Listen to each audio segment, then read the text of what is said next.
আসসালামু আলাইকুম ভিউয়ার্স, আজকে আমি আপনাদেরকে মহিষের মাংস ভুনা করে দেখাবো। আজকে আমি এখানে মহিষের মাংস রান্না করার জন্য 1 কেজি পরিমাণের মহিষের মাংস নিয়েছি। এই যে মিডিয়াম পিস করে কেটে ধুয়ে নিয়েছি। এখন কি কি উপকরণ লাগছে দেখিয়ে দিচ্ছি। মহিষের মাংস রান্না করার জন্য এখানে আমি 1 কাপ পরিমাণের পেঁয়াজ কেটে নিয়েছি। পেঁয়াজগুলোকে ভারী ভারী করে গোল গোল করে কেটে নিয়েছি। এখানে নিয়েছি 7-8 পিস মরিচ একটু ফালি করে, 4 পিস এলাচি, 4 পিস দারচিনি, কিছু তেজপাতা, 5 পিস লং, কয়েকটি গোলমরিচ।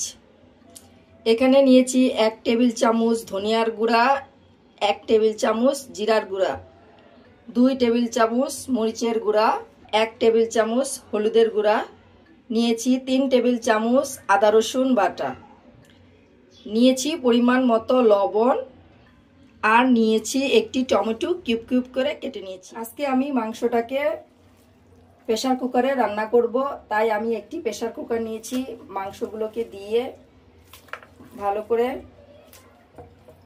মাংসগুলোকে দিয়ে দিলাম।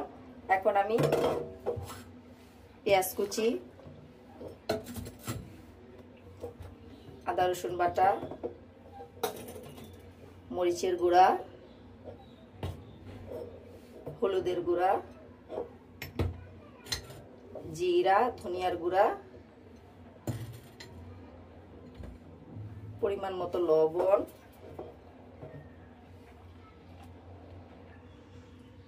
সবগুলো উপকরণ দিয়ে এখানে আমি পরিমাণ মতো তেল দিয়ে দিচ্ছি। তেল দিয়ে ভালো করে এটাকে মেখে নিচ্ছি। এখানে মাখাটাই ইম্পর্টেন্ট, তাই আপনারা সময় নিয়ে ভালো করে মেখে নেবেন। আমি আস্তে আস্তে সবগুলো মাংস মশলার সাথে ভালো করে মেখে নিচ্ছি। মশলাগুলো ভালো করে মাংসের সাথে মিশিয়ে এখন আমি আস্ত মশলাগুলো দিয়ে দিচ্ছি। এলাচিটা একটু ফাটিয়ে দিবেন, তাহলে ফ্লেভারটা ভালো আসবে।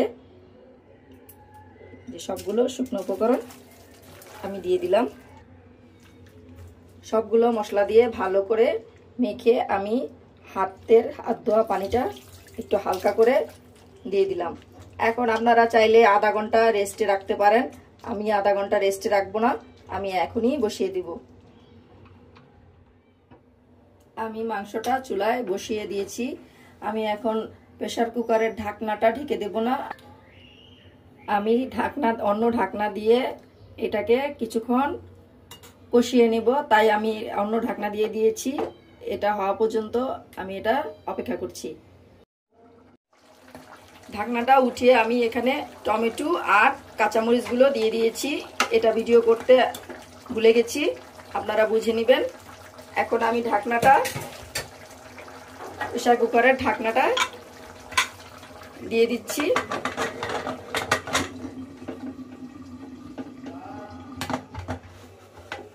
তিন চারটা শীষ আসা পর্যন্ত অপেক্ষা করব।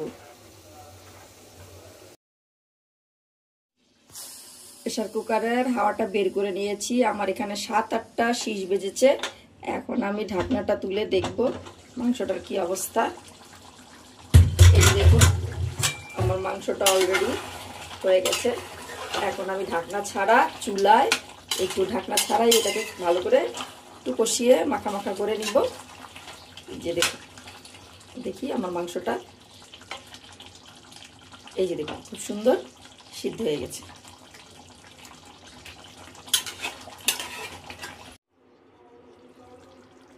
এই যে দেখুন আমার তেলটা উঠে এসছে মাংস থেকে, যে কালার এসে গেছে। আমার মাংসটা হয়ে গেছে। এখন আমি পরিবেশন করে ফিরে আসছি। হয়ে গেল আমার মজাদার মহিষের মাংস ভুনা। এই যে দেখুন আমার মাংসটা সুন্দর মতো হয়েছে। আমার রেসিপিটি যদি ফলো করেন তাহলে খুব সুস্বাদু একটি মহিষের মাংসের রেসিপি হবে। আপনারা অবশ্যই আমার রান্নাটা ফলো করবেন। আর আমার রান্নাটা যদি ভালো লেগে থাকে তাহলে লাইক, কমেন্ট এবং শেয়ার করতে ভুলবেন না। আর যারা সাবস্ক্রাইব করেননি তারা অবশ্যই সাবস্ক্রাইব করবেন, আর যারা সাবস্ক্রাইব করেছেন তাদেরকে অসংখ্য ধন্যবাদ।